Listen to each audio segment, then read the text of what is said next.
आज भी हमारे सैकड़ों बालक झूठे मुकदमे में हैं। मैं आपके इससे कह रहा हूँ, कोई मैं छुपा हुआ नहीं हूँ, मैं डरता नहीं किसी से, कोई सरकार से कोई डरने वाली कोई बात नहीं। हम तो कई बार बड़ी बड़ी सरकारों से टकरा लिए, लेकिन मैं जो कभी साइलेंट होता हूँ, मैं कौम की वफा के लिए होता हूँ। मैं सबसे पहले कौम का हूँ, राजनीति बाद में करता हूँ। अल्लाह ताला मुझे बनाएगा तो किसी की ताकत नहीं है, मेरा इस पर यकीन है। बस जो मौजूदा विधायक है उसका नाम ना लियो तो बढ़िया, वो तो गिनती में नहीं है। शाम को तो विपक्ष में, रात को जेजेपी में, सत्ता में। अच्छा, आपको भी पता, बेटा जेजेपी के जिला अध्यक्ष है, आप कांग्रेस में कहने को प्रचार करता है सरकार तो कुछ नहीं कर रही, सरकार तो बर्बाद कर रही है, लेकिन खुद जेजेपी में। उनसे मैं ये सवाल पूछना चाहता हूँ, उसके पास क्या जवाब है इस चीज़ का। बेटा जेजेपी में है, आप कांग्रेस में, वो सत्ता में भी है, विपक्ष में भी है। जनता उससे इस बात का सवाल पूछती है, 4 साल में क्या किया?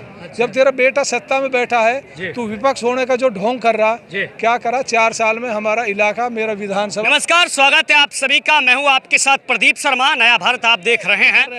मेरे साथ में पुराना विधानसभा की आन बान और शान और मेवात के हीरो कहेंगे हम, चौधरी रईसा खान जी जुड़ रहे हैं। आज उन्होंने अपने निवास स्थान पर कार्यकर्ता मीटिंग बुलाई, उनसे बातचीत करें। सर, स्वागत है आपका। सबसे पहले तो मैं आपका नया भारत आपका स्वागत करना चाहता हूँ। क्या हाल चाल है सर? ठीक ठाक हो आप? बिल्कुल ठीक ठाक है, और आपको देखकर यहाँ जो जनता आज देखी है उससे वैसे ही मैं ठीक हो गया। जो थोड़ी बहुत दिक्कत थी तो वो भी खत्म हो गई आज। अच्छा, एक आपने मीटिंग बुलाई, लेकिन अभी हम राजस्थान से कवरेज करके आ रहे हैं। ऐसे तो वहाँ रैलियाँ होती हैं, जिस तरह की आपकी मीटिंग है, ये मीटिंग है रैली है सर? मीटिंग इतनी बड़ी थी, ये जो कार्यकर्ताओं का जोश है, ये जोश में इतने हैं, ये चाह रहे हैं आज ही चुनाव हो जाए और हमारा जो मकसद है पूरा हो जाए। तो ये लोगों की इच्छा, इसलिए लोगों में बहुत जोश करो। सर, हम गाँव में जाते हैं, लगातार डोर टू डोर लोगों की समस्याओं पर ध्यान देते हैं। गाँव में शिक्षा का स्तर डाउन हो गया है पिछले 4 साल को अगर हम काउंट करते हैं। हम गणित करते हैं, पानी का स्तर भी बहुत डाउन हो गया है। लोगों के दिलों में निराशा है प्रेजेंट विधायक के प्रति। आप इन समस्याओं को किस तरीके से देखते हैं? देखो, जो 4 साल जो गुजरे हैं, जो मौजूदा विधायक है उसका नाम ना लियो तो बढ़िया, वो तो गिनती में नहीं है। शाम को तो विपक्ष में, रात को जेजेपी में, सत्ता में। अच्छा, आपको भी पता, बेटा जेजेपी के जिला अध्यक्ष है, आप कांग्रेस में कहने को प्रचार करता है सरकार तो कुछ नहीं कर रही, सरकार तो बर्बाद कर रही है, लेकिन खुद जेजेपी में। उनसे मैं ये सवाल पूछना चाहता हूँ, उसके पास क्या जवाब है इस चीज़ का। बेटा जेजेपी में है, आप कांग्रेस में, वो सत्ता में भी है, विपक्ष में भी है। जनता उससे इस बात का सवाल पूछती है, 4 साल में क्या किया? जब तेरा बेटा सत्ता में बैठा है, तू विपक्ष होने का जो ढोंग कर रहा, क्या करा 4 साल में हमारा इलाका, मेरा विधानसभा पूरा पिछड़ चुका है। इसको संभालने में बड़ा समय लगेगा, और उसी की जो लोगों में जो जोश है, जो इलाका पिछड़ा, उसी की खुशी के लिए सारे आए हैं। अगर विधायक जी बन जाएगा तो एजुकेशन में, इरिगेशन में, सिंचाई में, कहीं भी पब्लिक हेल्थ में, हेल्थ डिपार्टमेंट में हमारे पहले जैसे काम होंगे। कोई रोजगार मिलेगा, कोई कारखाना लाएगा। हम इनकी पूरी लड़ाई लड़ी 5 साल, और हमने अच्छे काम भी कराए। आपको पता, सब डिवीज़न का इतना बड़ा मुद्दा था यहाँ, तो सब डिवीज़न आ गया परमानेंट, उससे कोर्ट आ गया, रेनीवेल का डिवीज़न आ गया।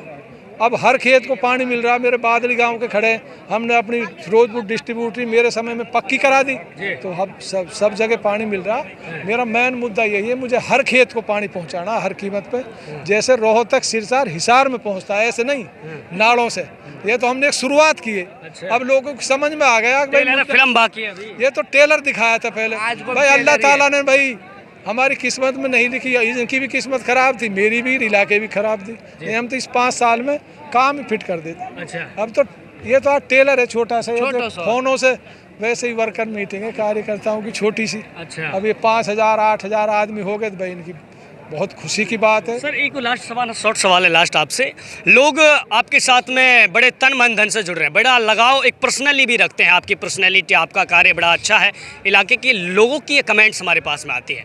लोगों की एक निगाह है कि चौधरी रईसा खान चुनाव के समय में क्या फैसला लेंगे, कौन सी पार्टी ज्वाइन करेंगे, कौन सा टिकट होगा, ये लोगों की निगाह है। देखो, मैं आपको स्पष्ट बताते हूँ, मेरे पास जनता का टिकट है जी, और इससे बड़ी कोई ताकत नहीं है, और वोट से हार जीत होती है। मैं निर्दलीय चुनाव लड़ूंगा। आज आप अभी लोगों ने डिसीजन भी किया कि भाई निर्दलीय चुनाव लड़ना, वोट से हार जीत होती है। जो यहाँ जनता आई है, 1 लाख वोट है इनके पास। कोई सरपंच है, कोई एक सरपंच है, कोई ठोंडा, कोई लंबड़दार, कोई कुछ, कोई एजुकेशन में, मतलब सबका अपना काम है इनका। मतलब बहुत ये कार्यकर्ता है, एक पब्लिक नहीं थी है। इनमें तो इतना जोश है, ये तो ये चाह रहे हैं कि आज ही चुनाव हो जा रहा है, एमएलए साहब को आज ही बना दे। सर, एक और बड़ी बात सामने आई, 2019 के चुनाव में जो सरपंच नहीं थे, अब यानी करीबन 20 नए सरपंचों का जिम्मेदार लोगों का आपको सहयोग मिला है। किस तरीके से इस योगदान, इस सहयोग को आप देखते हैं? देखो, हमारी जो कार्यशैली है, मेरा मिलना जुलना है, लोगों के फ़ोन उठाने हैं, लोगों की इज्जत करना है, चाय पानी पिलाना है, इनके दुख सुख में जाना है। और मैं क्या इनको कोई ज़मीन थोड़ी दे रहा हूँ बेचारे ने। ये भाई इनका प्यार इसी से बढ़ जाता है कि भाई विधायक जी ने बात कर ली, आ गया, चाय पिला दी, इनके घर पे आया, शादी में चला गया, कोई दुख हुआ उसमें चला गया। तो इनको पता है भाई यही यहाँ का विकास करा सकते हैं, सारे जानते हैं, पढ़े लिखे बच्चे हैं, सबको पता है। चलिए, आप अपना सरल स्वभाव इसी तरीके से बनाए रखिए, बहुत शुक्रिया। और 4 साल से आपने देखा, ये चुनाव जिस दिन से आ रहे हैं उसी दिन से लोगों के बीच में जा रहे हैं, एक दिन भी गैर हाजिर नहीं है। अगर एक आध दिन लेट हो जाते हैं तो भाई फिर जाके मिलते हैं, अगर फ़ोन नहीं उठाते हैं तो बैक कॉल करते हैं। सर, यही खासियत है, और ज़्यादा तो कोई। फिर से गंभीर सवाल आ गया, क्योंकि आज के काफ़ी दिनों बाद मौका मिला है आपसे बातचीत करने का। नूह में आपने देखा हिंसा हुई बड़ी काफ़ी, आपने अल्पसंख्यक मोर्चा के जो यानी चेयरमैन है राष्ट्र स्तर के दिल्ली, वहाँ आपने मुलाकात की। कुछ लोग बोलते हैं कि चौधरी रईसा खान के कोई कमेंट्स नहीं आई, कोई सहयोग नहीं रहा उस दंगे में, जबकि आगे आना चाहिए था। किस तरीके से लोगों की देखो, कई बार क्या होता है, जो विरोधी होते हैं ना, वो एक रूमर चला देते हैं, क्योंकि हम तो लोगों से मिल नहीं पाए उस टाइम। हम जैसे माइनॉरिटी के वहाँ गए थे तो हमने अपनी बात रखी कि हमारे लोग नाजायज मुंधे भी हैं। मैं सबसे पहले कौम का हूँ, राजनीति बाद में करता हूँ। अल्लाह ताला मुझे बनाएगा तो किसी की ताकत नहीं है, मेरा इस पे यकीन है। बस सबसे बड़ी बात यह है, अल्लाह ताला जिसे चाहेगा वो कोई रोक नहीं सकता। तो हम माइनॉरिटी में जैसे गए, मढ़िया की गांव का एक लड़का मैंने डिस्चार्ज कराया, आप शहीद सरपंच से फ़ोन करके पूछ लेना। मैंने डिस्चार्ज कराया, इसी झूठे मुकदमे में अंदर गया। आज भी हमारे सैकड़ों बालक झूठे मुकदमे में हैं। मैं आपके इससे कह रहा हूँ, कोई मैं छुपा हुआ नहीं हूँ, मैं डरता नहीं किसी से, कोई सरकार से कोई डरने वाली कोई बात नहीं। हम तो कई बार बड़ी बड़ी सरकारों से टकरा लिए, लेकिन मैं जो कभी साइलेंट होता हूँ, मैं कौम की वफा के लिए होता हूँ, मेरा कोई अपना मकसद नहीं होता। अगर हम आगे झगड़ा करवा दें, मरवा दे, फिर क्या फ़ायदा, क्या वफादारी रह गई। आज जिस प्रकार के देश से हालात है, भाई अपना समय भी देख के समय काटना पड़ता है। इन लोगों की भी सारी चीज़ें ध्यान रखनी पड़ती है, इनकी वफा भी ध्यान रखनी पड़ती है, तो हर चीज़ पे ध्यान रखना पड़ता है।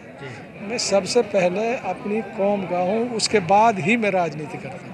पहले से मरहूम वाली साहब भी इसी तरीके के, लेकिन हम यहाँ, हमारी मेवात की एक परंपरा रही है, हम 36 बिरादरी के लोग यहाँ मिलजुल के रहते हैं। जो ये झगड़ा नूह में हुआ था, यहाँ के लोगों ने नहीं कराया, ये बाहरी लोग थे जो झगड़ा करा गए, यहाँ का कोई लोग झगड़ा नहीं चाह रहा था। और हमारे बच्चे नाजायज मुद्दे पड़े, हम एसपी से मिलते हैं, कहते हैं, हमें पता भी है ये नाजायज है, उनकी कार्रवाई भी कर रही है, और जो साथी उनका सहयोग कर रहा, हम उनका भी तहे दिल से शुक्रिया अदा करते हैं। चलिए सर, बहुत शुक्रिया, धन्यवाद।